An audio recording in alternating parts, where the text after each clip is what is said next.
Good morning, ladies and gentlemen.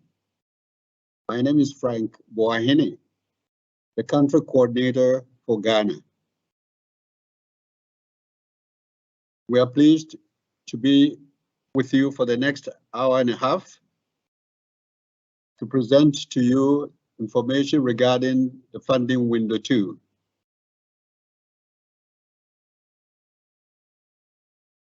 We thank you for taking time off your busy schedule to be with us this morning.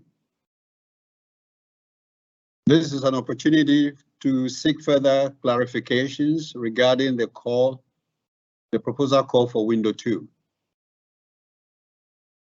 I will start by introducing my other colleagues who will be sharing this platform with me this morning. I will be moderating the English version of these informations there. My colleague, Jean Adotevi, the country coordinator for Togo, will take over the French session.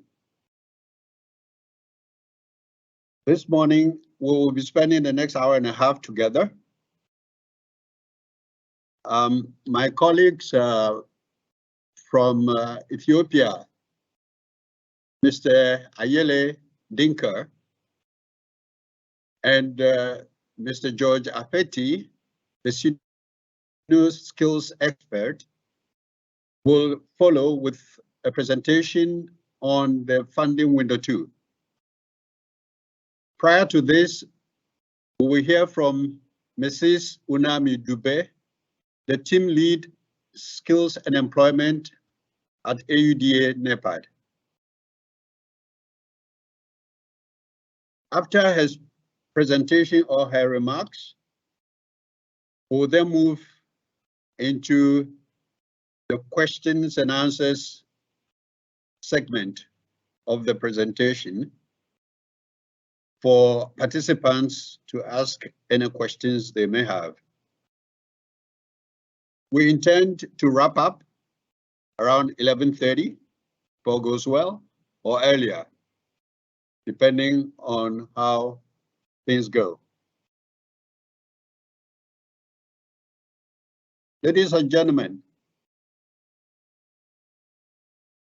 SIFA is an initiative, Skills Initiative for Africa is an initiative of the African Union, supported by the German government through KfW.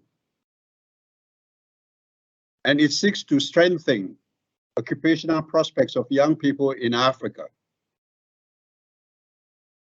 Under SIFA, a financing facility has been set up and implemented by the African Union Development Agency, AUDA NEPAD. Currently, the pilot is being rolled out in 8 African countries. In the north is Tunisia. In the south is South Africa. In the central is Cameroon. In the east, we have Ethiopia and Kenya. And in West Africa, we have Nigeria, Ghana, and Togo.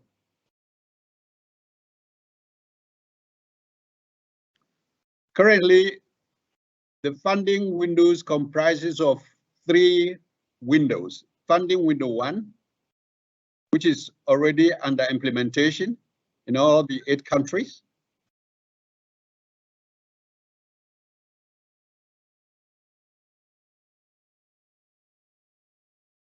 Funding window 3 just closed this Monday, last Monday. And today we'll be discussing and talking about funding window 2, which will also be closed on March 6th, if I'm correct. So without much ado, I would like to invite Mrs. Dube, the team lead skills and employability or skills and employment of AUDA NEPAD, to give us a welcome remarks. Mrs. Dube, you have the floor. Thank you very much, Mr. Boahene. Please, could you confirm that you are able to hear me? A thumbs up, please, that you're able to hear me is 12 pouring here, so I'm not sure. Thank you so much. I appreciate that. Good morning, colleagues, ladies and gentlemen. As we seek to provide information for the launch of funding window to Ethiopia, Ghana, and Togo. This day has been long coming, so we are particularly happy and excited that we are finally able to support the efforts of the member states in terms of transformation reforms in the TVET sector through this support from the Yield Initiative Africa. As you well know, this is a program that is supported by, always to be mindful that these initiatives are but a tip of the iceberg. They will only solve a problem that we all know is glaring in our sight. We had in 2019, before COVID, statistics that indicated we needed to create 430 million jobs by 2030. Obviously, COVID set back a lot of the economic development on our continent. And what has since happened is that recovery of even some of the most promising sectors is certainly being set on a back foot. What the future to the young people that these projects will serve. And so as we look at funding window 2, we really are seeking to find lighthouses, shall I say, lighthouses of what employment, a skills development, labor relationship could look like. What do I mean by that? The challenge we have been asked to address is the skills mismatch, and we hope that by a greater involvement of private sector through this initiative, we will be able to get of how to find those labor skills, those competencies that will better suit the young people to qualify and be available for the jobs that avail. We want to work very strongly private sector to ensure that we have the demand related, but also that we are able to really determine what are skills for the future. And so we see our investment of SIFA as but a catalyst to something more sustainable. And so we employ all those that are interested to come into the SIFA program.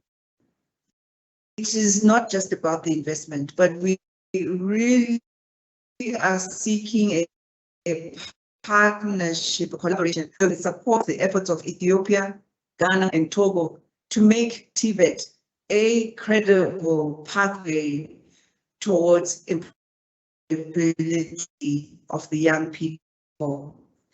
And so I wish you all the very best.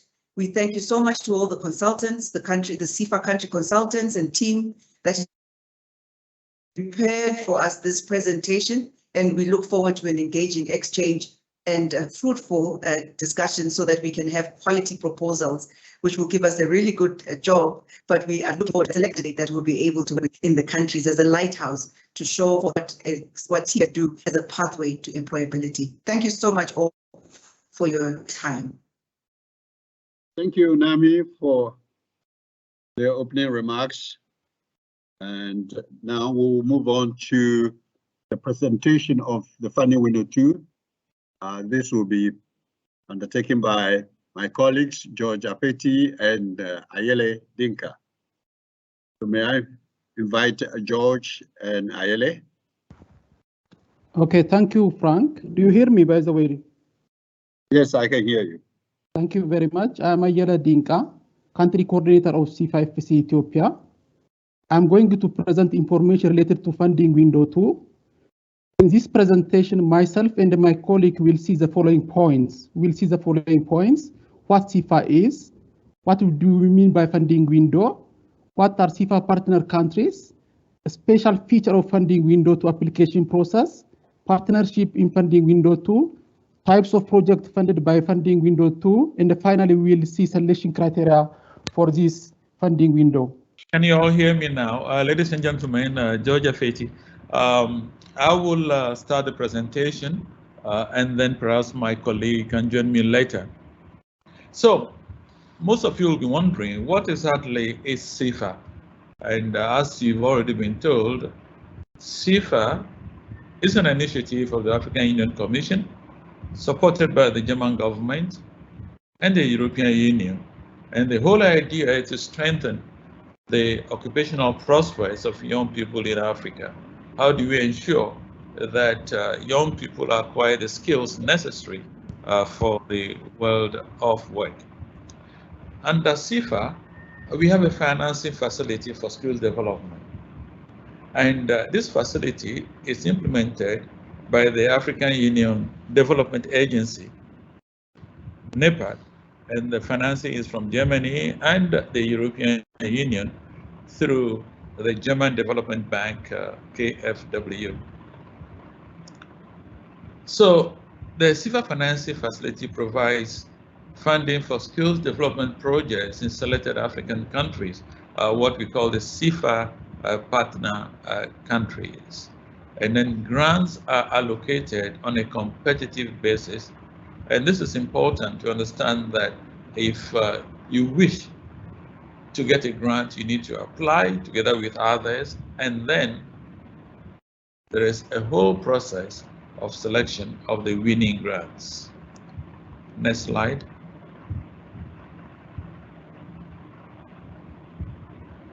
Next slide, please. Here. So you will be hearing about funding window 2 today, but really, what is a funding window? When we talk about a funding window, we are talking about different funding categories.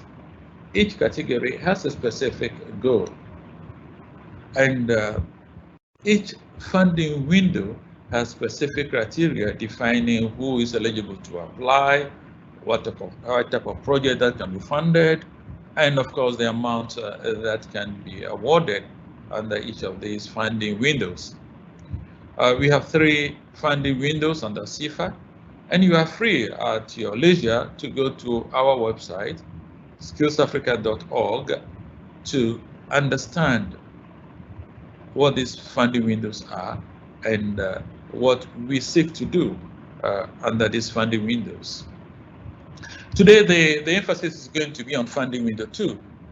Funding window 2 is for employment-oriented skills development projects led by international companies in collaboration with national training providers.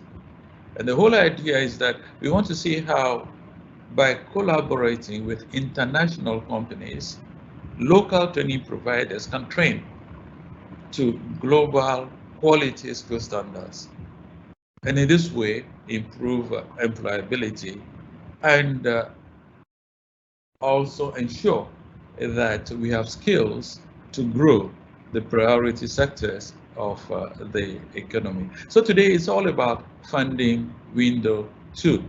As I've already said, if you want to read more or know more about the other funding windows, you may go to our website, skillsafrica.org. Next slide, please. So we've talked about SIFA partner countries. Currently, there are 8 countries which we call SIFA partner countries. These are Cameroon, Ethiopia, Ghana, South Africa, Togo, and Tunisia. But for this call, in respect of funding window 2, we are looking at Ethiopia, Ghana, or Togo. So we are really now concentrating on these 3 countries. Funding window 2 has been already closed in other countries, and the implementation is ongoing in the other countries. So it's only now that we are bringing on board Ethiopia, Ghana, and Togo. Next slide, please. So, what exactly are the special features of the current funding window 2 application process? First of all, let us understand what funding window 2 attempts to do. It's very important to understand that funding window 2 is about skills development investment projects proposed by international private sector entities in collaboration with national skills training entities. So it's a collaboration, really. Funding window 2 talks about a partnership, a collaboration.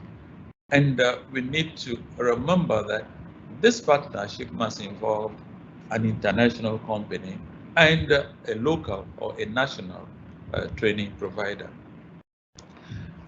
Thematically, funding window 2 promotes investment projects that build the capacity of national training institutions to deliver competence-based, practice-oriented skills training programs to boost youth employment.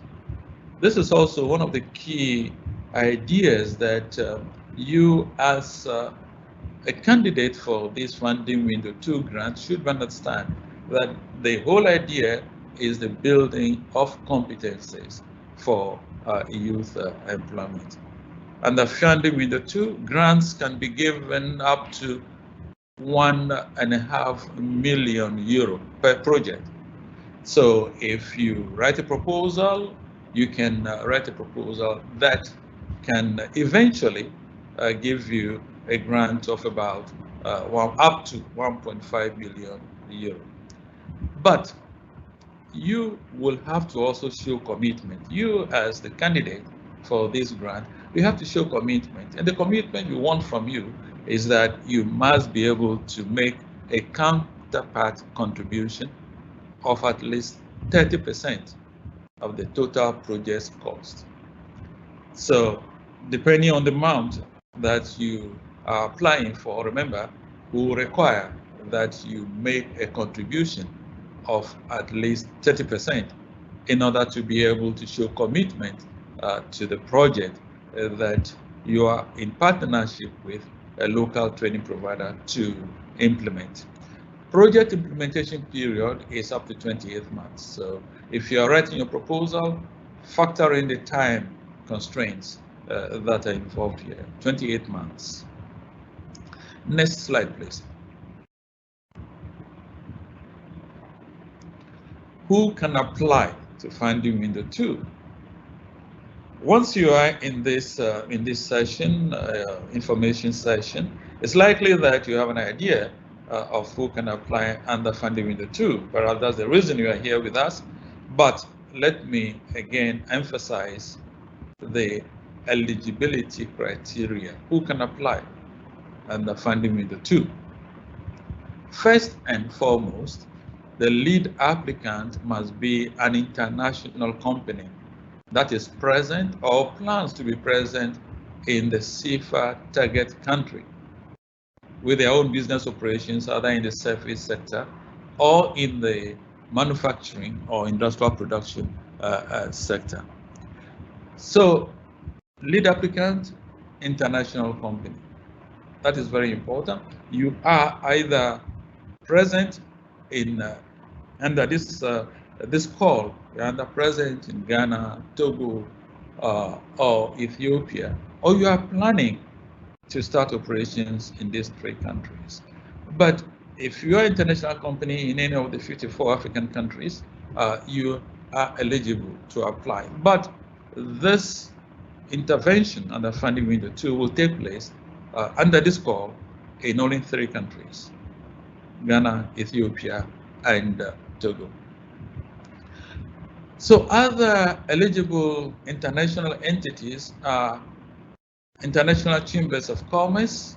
You can also be a lead applicant. International industry organizations or associations. You can either be a foundation of an international company. Most of you may know about a few of these foundations who have interest in skills development. You can think about companies like Siemens, a foundation of Siemens interested also in skills development.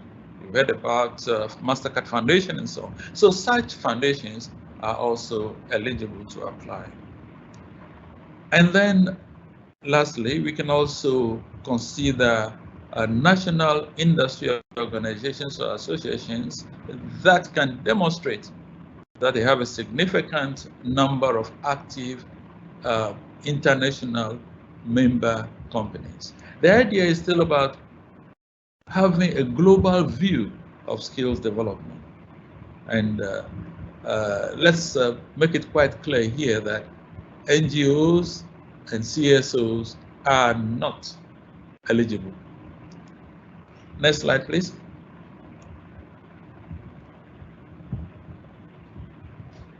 The project proposals must be based on a partnership. In other words, this is not a one-man business. We are talking about a partnership between an international entity, international company, and a primary partner that must be a local or national training provider. So it's a partnership. The lead applicant and the primary or secondary partners will have to demonstrate clear partnership structures and added value of their cooperation. And we want to see this partnership in the form of clear roles and responsibilities. If you're in a partnership, you want to know what each of the partners will be doing, who does what the partners bring to the table. So the whole idea of funding window 2 is that you must have a partnership in order to be eligible to apply for funding for a grant in order to implement your project. Next slide, please. So, possible primary partners. We know about the lead partner or the lead applicant, that's the international company. Who then is qualified to be a primary partner? We can have a national public TVET school. We can also look at a national public TVET provider. It may not be a college, but you have a center involved in skills development. You are eligible to apply. Or you can be a national university of applied sciences or polytechnic or a technical university. Or you can be a national private TVET school, but you must demonstrate a partnership with the public sector. It's very important. You realize that we are looking about public institutions, but if you're a private institution, you need to have a partnership with the public sector. So if you are falling under any of these categories, then you can apply in partnership with a lead applicant that must be, I repeat, an international company. Next slide, please. You can also decide to have a secondary partner in order to make perhaps the project you want to implement more viable. If that is your intention, then the category of secondary partners must be any of the following. It can be a national regulatory agency, national bodies that are clothed with the power to facilitate curriculum accreditation and to ensure that your courses are in alignment with the national TVET qualification framework. Regulatory agencies that supervise the development of skills in your country. Or it can be a national chamber of commerce or a national industry or employer association. If you think that by having a secretary partner as an employer association, and this will boost the delivery of a project, why not? You are free to do that. You can also have a secretary partner, an international institution that you think has what it takes to add value to your proposal, or national companies can also be a secondary partner for your proposal. Next slide, please. Now, what type of project will be funded under funding window 2.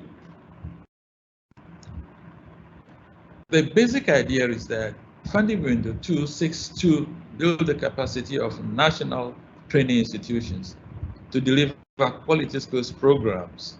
And at the end of the day, we're looking at employability. We want to promote youth employment. So funding window 2 will be able to fund procurement of training equipment.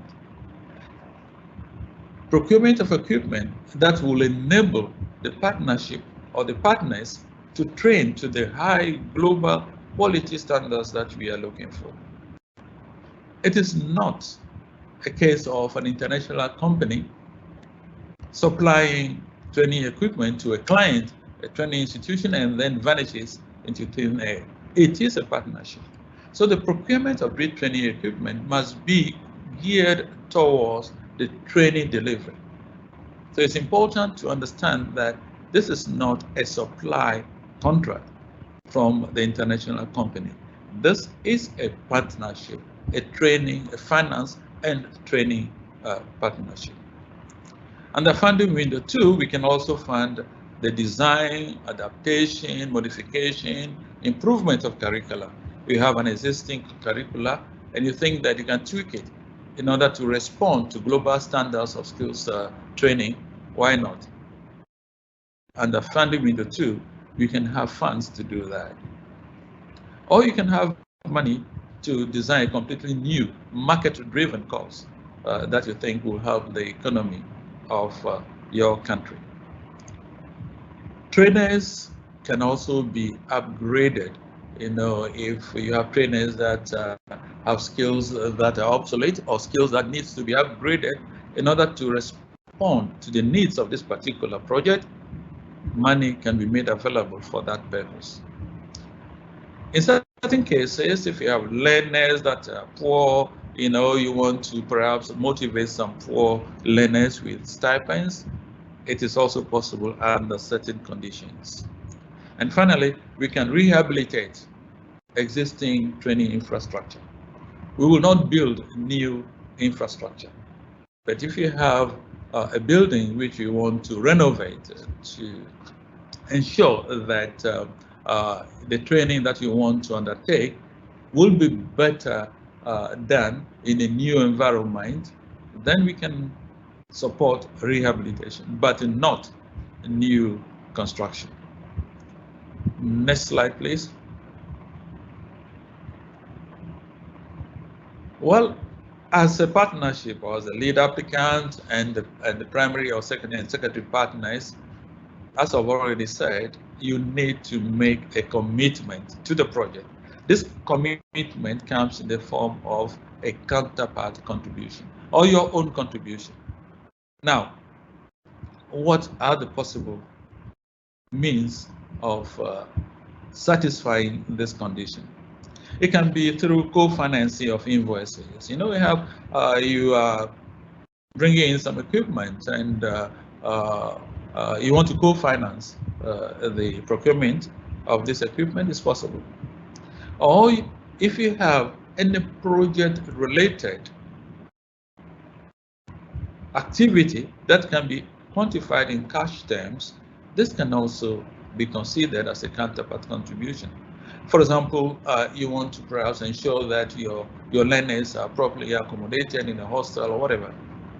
If it's project-related and can be quantified in cash terms, this can be considered as a counterpart contribution. Payment of taxes, import duties, VAT, and so on works, goods, and services can be considered as counterpart contribution if you pay these taxes. We can also look at recurrent costs, such as salaries for additional project-related staff. And here, please be careful. We are not talking about existing staff who will be placed on an enhanced salary scale. No, we are talking about staff that you don't have to help you implement your project. Then salaries for such additional project-related staff may be considered as a recurrent, as a counterpart contribution. And of course, utility charges, water, electricity, and so on, but only for the duration of the project. We don't pay arrears of utility charges. Counterpart contributions can also be in the form of internships for students, jointly organized by the partners. So the international company, the national training provider, together, they can organize internship for students to deepen the practical understanding, practical knowledge of the students. In some cases, you may come across learners or students who have some brilliant ideas, entrepreneurial ideas, enterprise creation. Money can be used to support the incubation of these business ideas. And if you do that, then the amount of money you spend for such an intervention can be considered as a counterpart contribution. And finally, if you want to ensure the staff also deepen their practical knowledge by going into industry and attachment, this can also be considered as a counterpart contribution. Of course, it means that you will arrange this with an international company, you will arrange with a primary partner, and then send some of the staff for industrial attachment. And the money involved can be credited to you as a counterpart contribution. That is, as part of the 30% contribution that you put into the basket for this project. Next slide, please. So, how do we select winning applications? There are several selection criteria, 8 principal selection criteria. The first one is that you want to see whether your proposal is viable and ready to be implemented. It's not just an idea floating in your head. It's something concrete and which is almost ready to be implemented. We're talking about digital skills and TV delivery. Whatever you want to do, we want to see what aspects of your activities, training activities, are digitalized. So digitalization of the curriculum, for example, it's something that we want to see in your application, because you know very well that the future of work is digital. So we want to ensure that whatever training interventions that you have, the digital skills acquisition is very much part of it. Sustainability of the project is also very important for us. What happens after the SIFA funding dries up? Can the project be sustained by the primary partner, the national training provider? We'll be looking for elements of this idea of sustainability, very important. We also want to see if what you want to do is in alignment with the priority growth sectors in your country. Every country has some priority areas of the economy, and we want to see if what you want to do is in alignment with that national growth sector as a priority in your country. The private sector involvement is important. We want to see how far your application brings on board players in the private sector. The whole idea is about employability. So we want to ensure that you bring on board people who are also employers, who are private sector actors and can support your project. Very important also is whether you are making it possible for women, youth, and vulnerable groups to benefit from the project or the skills development training that you are putting in place. It's extremely important. And then after looking at all these things, we put together an indicator for the overall quality of the project. You can read more about this selection criteria if you go to our website. You will see much more information on this selection criteria and how they are scored. Each of these criteria, how they are scored, and the value we put on each of these criteria. Next slide, please.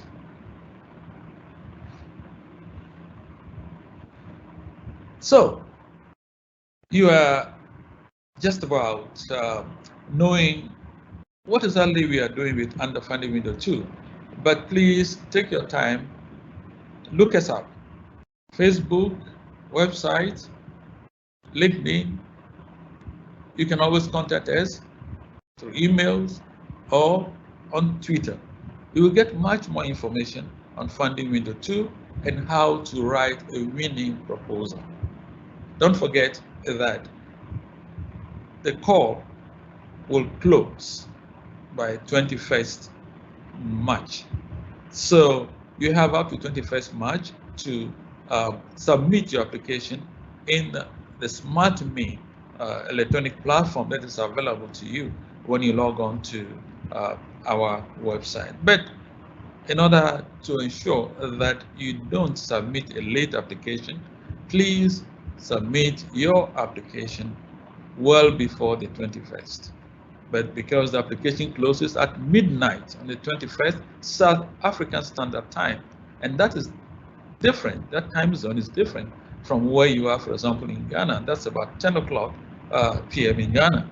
So the best thing is that ensure that you submit your application before the 21st.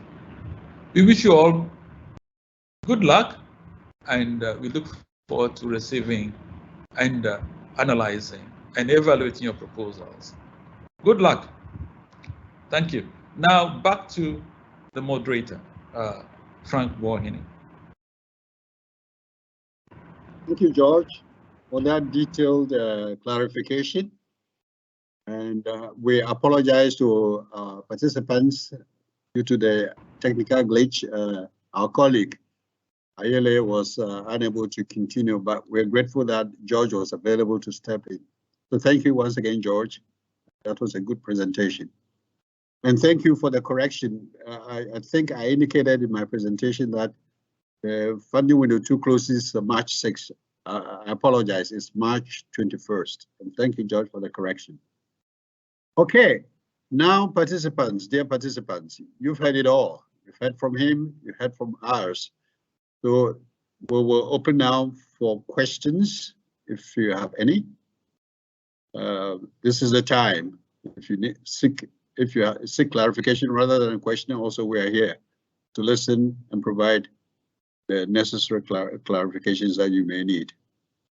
So I think the floor is open now to receiving questions and answers.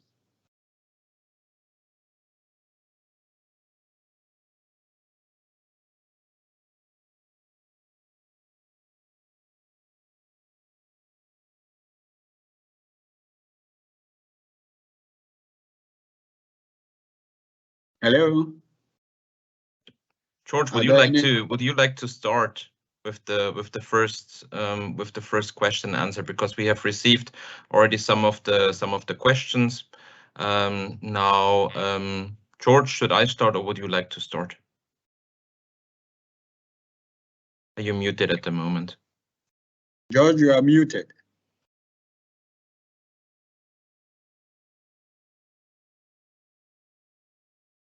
I think he doesn't know he's muted.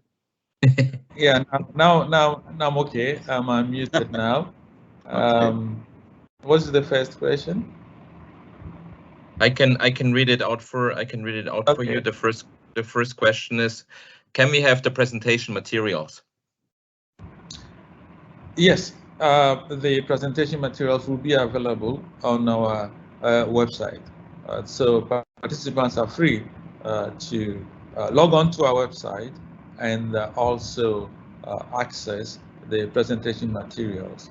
Let me also say from the onset that all the questions that will be asked and answered, we will be validating these questions and answers and also post them on our website under the FAQs, frequently asked questions. So we will make available the presentation, and at the same time, we will also validate all the questions and answers and post them on our website. Thank you. Thank you, George. Yeah. maybe I will take the second question. Also, hello from my side, Harald Habermann, Deputy Team Leader of the Fund Management Team. The second question is, good morning to all. Thanks for the possibility to attend this presentation. Would like to ask if the total funding of 1.5 million euro are the 70% of the total project cost. The easy answer is yes. What you can do if you check our website under apply, you can see there we have an application guide for you on page 3 of the application guide. You will see the definition of what is the right amount, and on page 3 what it said. You also have the definition, and it basically says that the total amount is the SIFA grant plus the counterpart contribution. So the SIFA grant is 70%, and the counterpart contribution are the 30%. And it's very important to follow that, especially the counterpart contribution, because if the counterpart contribution falls short, then you're not eligible. You saw the presentation from my colleague Dr. Feti, where he presented on the one side what can be funded under the SIFA grant, and also what can be supported or accepted as counterpart contribution. Okay, George, back to you. I can read the question for you if you want, or are you okay? George, you are muted. Sorry, I can see question number 5, but I think there must be some earlier questions. Yes. Number 3, George, is which are the main skills expected to be developed in the scope of this call? Yeah, you have to understand that we are looking for employability skills, and it means we're looking for skills aligned with either the service sector, the manufacturing sector, for example. It can also be in, when I say service sector, we are talking also about tourism industry, hotels and tourism. We're talking about skills that are available or inadequate in the building industry, skills in the agricultural sector. So really, the choice is vast. What we are insisting on is that whatever you want to do, that must lead to some form of employment, and that sort of employment normally is linked to the priority sectors, the growing sectors of the economy, or the identified sectors that need to be boosted by the government. So the skills must be employment-driven, market-driven skills. That is what we are looking at. And as I've already said, it's all geared or tied to the growing sectors of the economy, all the sectors that the government has identified as important for the economy.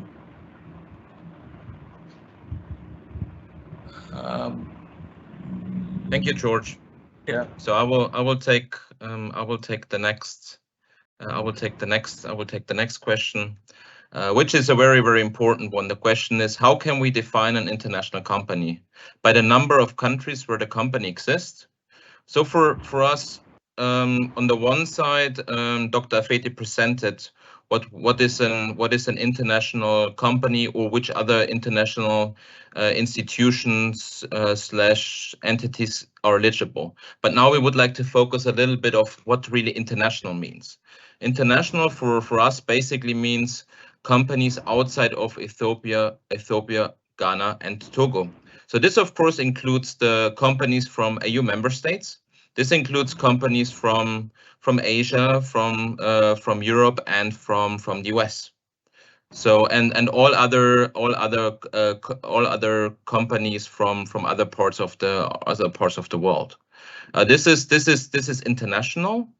And then maybe there also might be the question about what happens if we are a subsidiary of an international company based in one of the 3 countries? So if you can show that you're a subsidiary of one of the bigger companies outside of Ethiopia, Ghana, and Togo, then also you can apply for funding. One option that also might exist and might be interesting is, and we had questions before about this, what is, for example, if a big international company would like to have an in-house, would like to extend the in-house training center? And this is a private entity. So in general, this is possible, but what AUDA NEPAD would like to see with this call is how the private sector really provides a knowledge transfer to the national TVET system. So that's why if it's an in-house training center, nevertheless, it needs to show that there is contribution to a public good, which is one of the key criteria for AUDA NEPAD under this call of funding window 2. Thank you very much, George. Back to you. Yeah. I think the question is question number 5. It says, "Hi, I would like to know if you are eligible for funding. We are an international educational technology company based in the US, and we're interested in training students in web development, data science, and so on. And after the training, we will help the graduates get employment. We are looking to partner with a local primary partner in this project." Now, I think the important point here is that the company must be based in any of the 3 countries, Ethiopia, Ghana, or Togo, or plans to be based to start operations in any of these 3 countries. That's the first thing. And of course, if you are planning to establish such a tech company in Ghana or Ethiopia, you may, given certain conditions, be eligible. But of course, it's important to understand that you must have a local partner, and this local partner must be one of the listed primary partners. We have given a list of primary partners. So if you satisfy this condition, then your proposal could be considered. So first of all, you cannot remain in the US and be training in any of the partner countries. You must be based in one of the partner countries. That is important. And you must have a local partner that is willing to collaborate with you. Aral, you want to add something? Otherwise, you can take number 6. Yes, I think we can go to the next question, because the next question is also very similar to George, what you just said. Number 6 is, please provide us criteria to determine if we are considered an international company or not. I think this is just now a summary of question number 4 and question number 5. So and also the presentation that we heard. So it's really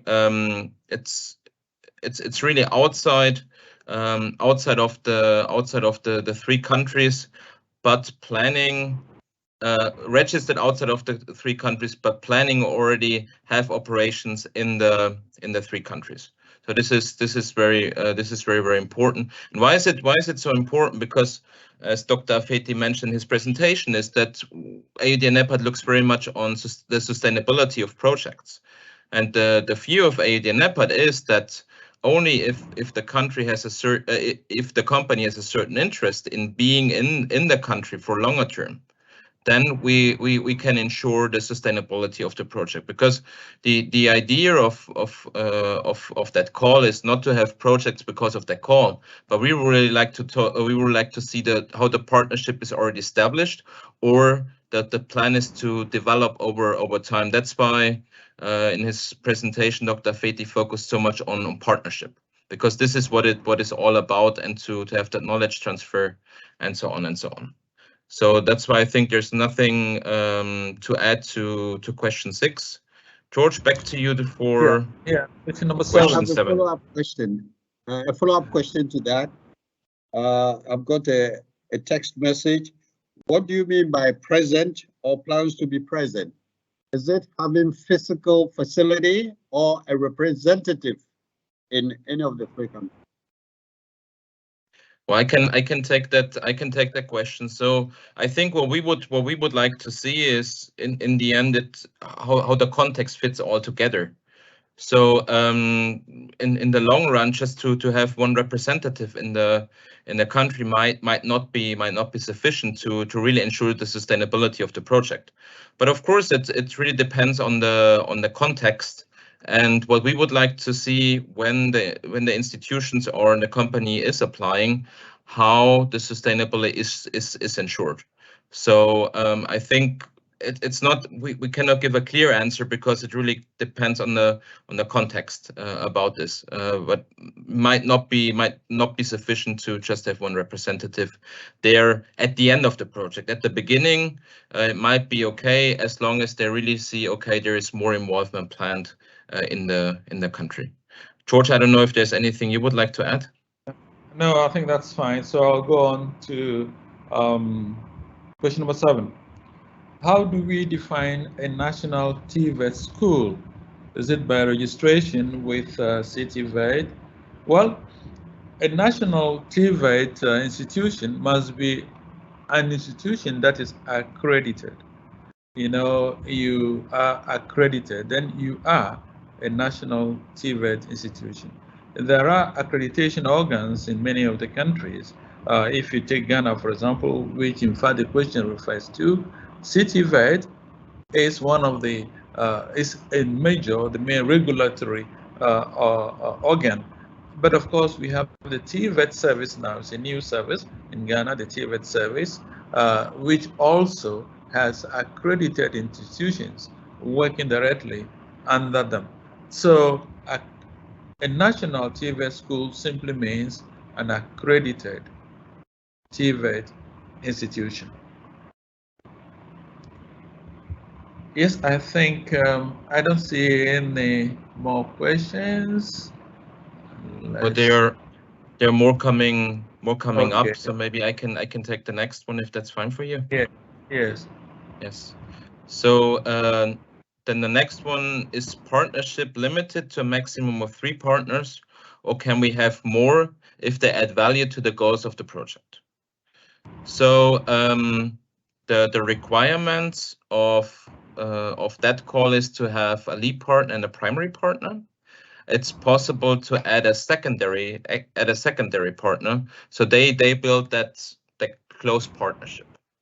But of course, if you, for example, we also asking to define your partnership, also to have an MOUs. So if you can show, well, you have a broader network, which is not close with the partnership, but you have more partners that you would like to bring in and they add value. So you have enough space in your application to define this. But please also keep in mind that we need a clear distinction of roles. We need to understand it, and where are the added values of each and every institution. So basically, the partnership is defined by a maximum of 3 companies/institutions. But of course, you can clearly show in your application that you have a broader network that you have access to, and they also can contribute to the sustainability of that project. George, over to you. Yeah. Yes, I just want to add that it is not really the number of partners. Doesn't mean that you have 10 partners, you stand a better chance. Not at all. What it means is that if you have very many partners, then you have the added responsibility of showing clearly the role and responsibilities of each of the partners you have. So please bear that in mind. The number of partners does not automatically increase your chances. But of course, if you think that is a valuable addition to your proposal, why not? But please indicate clearly what each of the partners brings to the table. Question number 9, can an existing building space be part of the counterpart contribution? This is not very clear. But if the question is about renovating an existing space in order to accommodate perhaps the new equipment that you are procuring, then definitely this can be part of the counterpart contribution. So it's about renovation, it's about just making sure that you get the right environment for the new equipment, then it can be considered as counterpart contribution. Harald? George, maybe I can Yes. add there. So exactly. So if the company decides to extend the training center and would like to pay for that extension, this can be accepted as counterpart contribution. But if it's already a building that is ready and this is already there, so we cannot accept it as counterpart contribution because we have already used it before and it was existing before, and this cannot be a counterpart contribution. Yes. The next question, George, I would like to give to you as you are our skills experts. Yeah. So I will read it. Would you please explain more staff attachments? I think you're better equipped to reply that question. Yeah, sure. Thank you, Harold. I think as you all know, quite often teachers and instructors in our TVET institutions may not have the adequate skills necessary to impart workplace skills to their students. In other words, they may be academically qualified, they may have the academic papers and qualifications, but they may lack professional or workplace skills. So in this case, SIFA can pay for or can use whatever amount of money that is used in doing this as part of your counterpart contribution. In other words, your staff may be attached to an industry where they may acquire the necessary skills that may make their teaching more productive and more useful and more employment oriented. So that is what we mean by staff attachments. No, teaching staff that will have the opportunity to acquire workplace skills in industry. That can be considered as a counterpart contribution, and of course, this must be done in collaboration with the partners. Yeah. Next question is 11. It says, are the priority growth sectors to be considered only meant to be those as defined by the country's government, or can private studies also apply? If your proposal has done a scanning of the environment and the environment tells you that these are some of the key skills that are in short supply in the economy, then you may apply and justify it. You have to provide justification for whatever priority area that you have selected. For example, you have information about the skills gaps, the number of employees that are lacking in this particular area. Why not? Once you think that these skills requirements are absent in the economy and you have data to support that fact, why not? Otherwise, you can also look at what the national government says about how they want to develop their human resource skills. In a number of countries, governments have indicated where they want to really put money into or efforts into in order to develop skills to drive their economy. In some countries, it is ICT. In others, it's agriculture. Others are talking about tourism, hotels, and so on. So the government priority sectors are there, backed by data. But if you, as a candidate, you also have information that there are skills gaps in certain sectors of the economy, and you can justify this with data, why not? Your proposal may be considered for funding.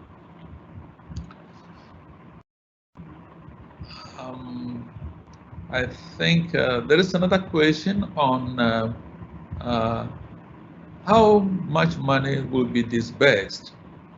I think, Harold, you want to take this up? Yeah. Of course. I can take that one, and then there is also another questions again about the 30% of what is it, 30% of 1.5 million or so. So in total we have per country one partnership will be supported up to 1.5 million. So in total for that call there are up to 4.5 million euro, and there is one partnership that will be awarded. Then about the 30%, what I've mentioned before, we define the total amount of the project as SIFA contribution, SIFA grant plus counterpart contribution. The SIFA grant are 30%, the counterpart contribution of the SIFA grant are 70%, the counterpart contribution of 30%. Therefore, the 30% are not relating to the 30% of 1.5 million, but the 30% of the total amount of your project. That's a little bit about how the money will be distributed and what exactly means the 30%. Then George, maybe you could take the question about, please clarify primary and secondary partners. Yes. The consortium, if you have a consortium, a partnership of 3, the primary partner is an international company. The primary partner is a training provider. So the primary partner must be a training provider. That is where the skills training take place, and also perhaps in the international company's premises. But the training provider is the primary partner. The secondary partner is another member of the partnership that can bring certain key, if you like, activities to support the partnership. If you have a third partner as a national association of employers, for example, then they can also bring on board some information about where the skills gaps are. It can be useful. But the most important is that you must have the lead partner, international company. Primary partner must be a training provider. And we've also indicated the type of the entities that you can also consider as a secondary partner. I think there is also another question, Harold, that may be for you, I think. How many trainees? Or perhaps I can take that as well. Do you have indication of how many trainees should be trained by the program, say for 1.5 million euro grant size? We will not be able to tell you offhand that you have to train 100 or 120 or 500 trainees. Your proposal will indicate to us that you have this number of people you want to train, and that number includes vulnerable groups, includes youth and women, and so on. So in the application format, you have information where you would indicate to us how many trainees you are looking at, and we will make a judgment on what you provide. So your proposal must be sure to tell us that you are going to have value for money. Money we give you, if you are 1.5 million and you think you can only train 2 people, then that is really an indictment in a proposal. So really, it's up to you to think through what you want to do, how you want to ensure that you can win a grant. And that means look at the indicators, look at those that we think must be part of the training provision. And then next question, I'll take it briefly, Harold, before you come in. Is it possible to apply for the entities who applied under funding window 3? Oh, why not? I think that you are free to apply. And perhaps that may also increase your chances of getting a grant. So I don't think there is any restriction as to whether you are limited to only one proposal or not. Every funding window is evaluated on its merits and not in relation to other previous applications. George, maybe I can come in. I can come here, in here, and this of course also applies to our existing grantees under funding window 1 and the applicants from funding window 2 for other countries. So as George, as you said, so this is, we always every call we see independent from other calls. Yes. So George, I will leave you the question about the university, but what I will tell you is, the question is, where can we find the template for the budget and so on? So when you go to our website skillsafrica.org, when you go to apply, you can register in SmartMe. SmartMe is our online platform where you have to fill in all the information, and also there you can find the templates for the indicators. You can find templates for the budget, also the declarations that you have to sign.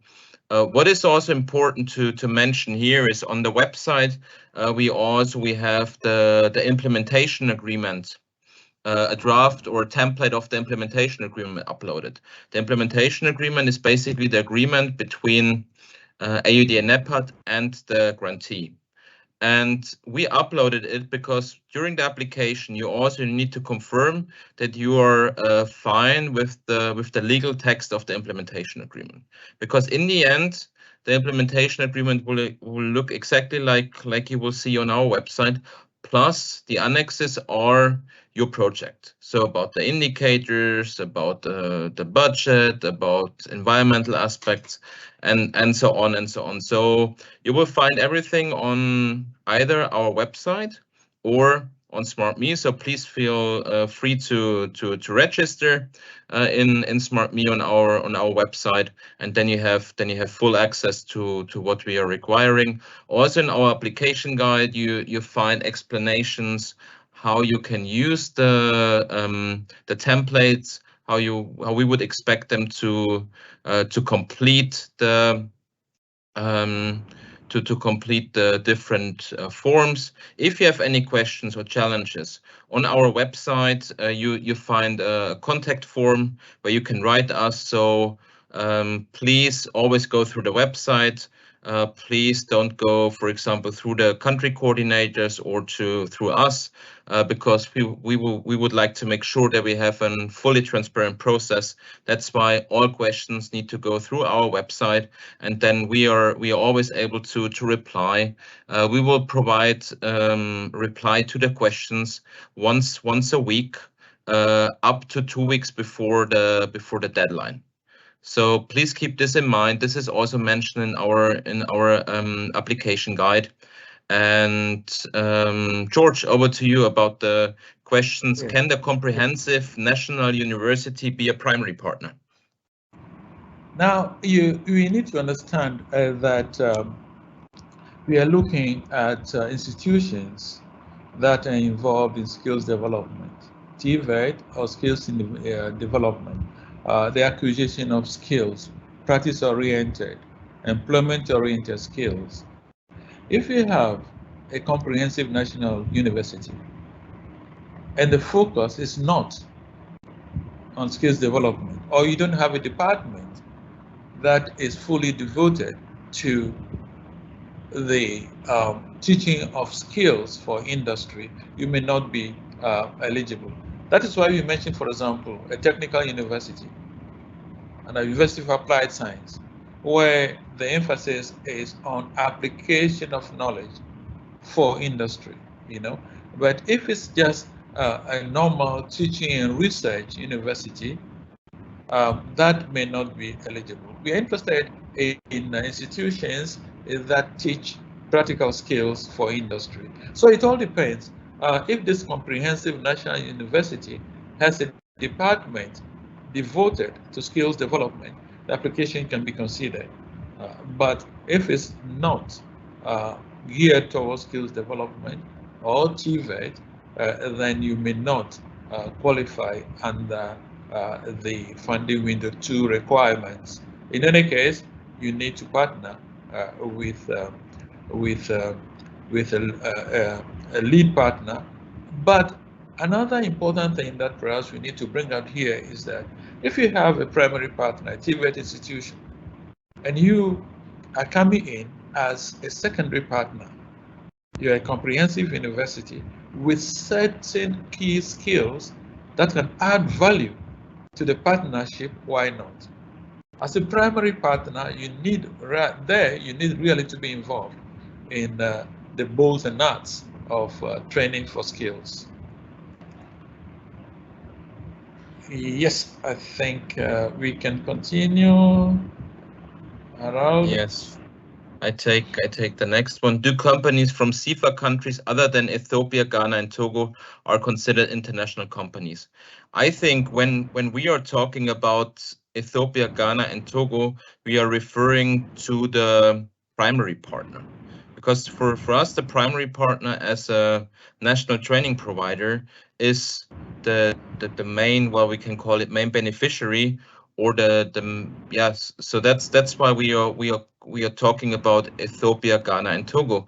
When we are referring to international company, what I have mentioned before, we are referring to companies outside of these three countries. So it can be AU member states, it can be Europe, like I'm from Germany, or you can be from the US, Asia, and other parts of the world, which we have mentioned before, and which you can also find in our application guide. George, back to you.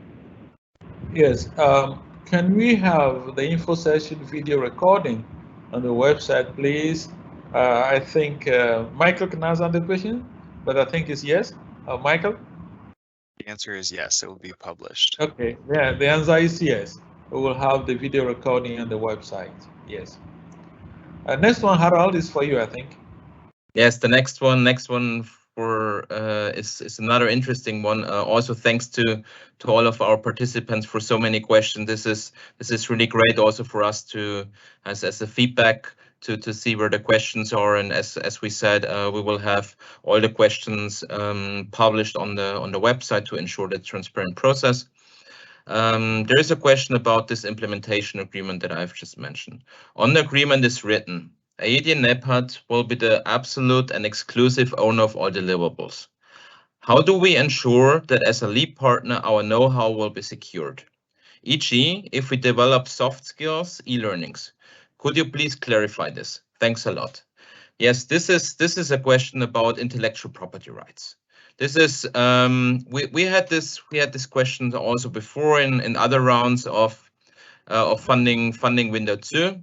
So there it depends a little bit on if the soft skills e-learnings are already existent and are already a trademark or already have a patent and already existent. Because if they are already existent, of course they will continue to be your ownership.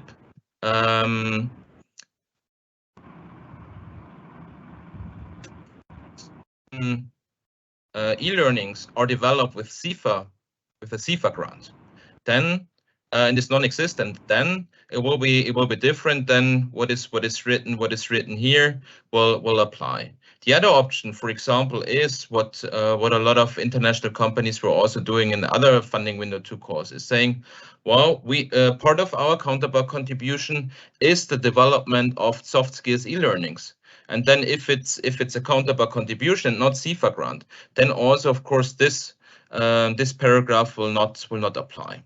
So what I want to say about this one is we are aware of this, that it might be some challenges, but of course also saying that what is written in the agreement, so there's not a lot of negotiations. possible. But what we can do in our FAQ when we have the question and answers, we can elaborate a little bit more on this topic about intellectual property rights, because it seems like that it's an important topic for a lot of companies. So we will do this, and then the FAQs, you will find them on the websites. Thank you. George, back to you. Right. The next question has to do with accreditation. Can the TVET accreditation of a public TVET center be part of the project if it is not yet accredited? Now, the key requirement is that you must be a training provider that is known and accredited. But if you are in the process of getting accreditation, and you know that you can get that accreditation within a minimum period of time, we could consider that. But remember that if you're not able to get the accreditation by the time that proposals are evaluated and we are doing due diligence, we are verifying all the information that you have given, and you are still not accredited, then your proposal will not go through. So the best thing is that if you are thinking of being a partner, a primary partner to a lead partner, international company, then ensure that your institution is accredited. That's the way to put your best foot forward. You are accredited, and therefore you are known, and you are not an organization or a training provider that flies by night. You come today and then tomorrow you are gone. No, you must be accredited by the appropriate organization or authority responsible for accreditation. George, maybe I can Yes. add there, because we had a similar case in Ghana for funding window 1. So because we all know that sometimes accreditation takes really long, and this might be challenge for some of the primary partners. So but of course you can show you have evidence that you have submitted the documents for accreditation, and then for what we did in that case, we directly communicated with CTVET and the other responsible institutions in Ghana, and ask for if it's really true that they have applied for accreditation, what is the status of it, so, and what will be the likely outcome. So in general, it's exactly what Dr. Afeti was saying, but of course we are also aware of that some of the accreditations take quite long. Not only the case in Ghana, but also in Ethiopia, of course. And then another question, is there a format that we shall follow to write the proposal? Yes, please. As mentioned before, please go to our website, register on SmartMe. For each and every question, you have a certain number of words that you can use. Use that on an application, because we cannot accept applications by email. We cannot accept applications by mail. Nothing is possible. The only acceptable submission is through our SmartMe system. And this is, if you have question on that one, please reach out to us through our website, and then we can give you a little bit more insight. We also have, when you're already registered within SmartMe, there's also within SmartMe there's a help desk. So our IT expert can reply to that one, and can support you if you're stuck somehow with the system. That's why it's very important to follow SmartMe. George, back to you. Yeah. Yes. Can you please read that question for me? Mine is not showing very well. Of course. Yes, the question is, are we able to apply for 2 countries at the same time for the same program, window 2? Oh yes, if you are an international company operating in 2 countries, why not? The requirement is that you must be in that country, or you must be planning to be in that country. And then you have the national TVET provider in the two countries. Nothing prevents you from doing that. Harold, you want to add something? No, there's nothing to add. So if you also want to apply in all the three countries, it's all. And if you have the resources and the network within the country to deliver on time, of course, then the next question is, a partner that has ever been awarded by SIFA before are they eligible? I think we have already replied to that question, and it can be answered yes. George, should I read out, Yes. or is it okay for you? I can say it now. Is it, please, in terms of eligibility, can you elaborate more on national industry organizations, associations are also eligible if they can demonstrate that they have a significant active number of international member companies? Yes, what it means is that if you have a national association, industry association, and within that association, there are a number of international companies, then they are eligible. What it means, let me just give an example. You have, for example, in Ghana, you have the Association of Ghana Industries. And then within this Association of Ghana Industries, you have a number of international companies working or doing business in Ghana in the areas of services or in the manufacturing sector. Then you are eligible to apply. That is what it means. You must have international companies within your association, not only the locals or national companies. Yes, I think that's Thank you, about George. all from my side. Yeah. Thanks a lot. And we are looking a little bit on the time, because we scheduled the meeting for 1.5 hours. But as we said before, if you have more questions, please feel free to reach out to us. We are there. We're there for you to give you feedback to your questions. But please also keep in mind that we can only reply to generic questions like here. We cannot give specific feedback to any specific proposals because we are here in a selection process, and we need to ensure that everybody has the same chances.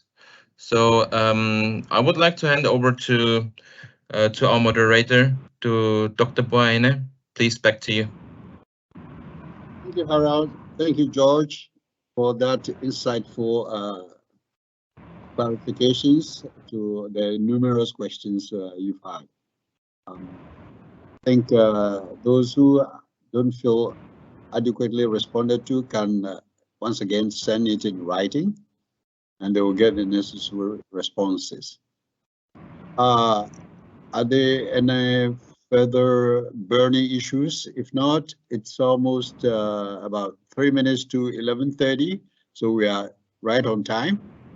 And I thank all participants and also to my colleagues who made time to be present this morning. Thank you very much, and we look forward to receiving your proposals. Thank you. Bye-bye.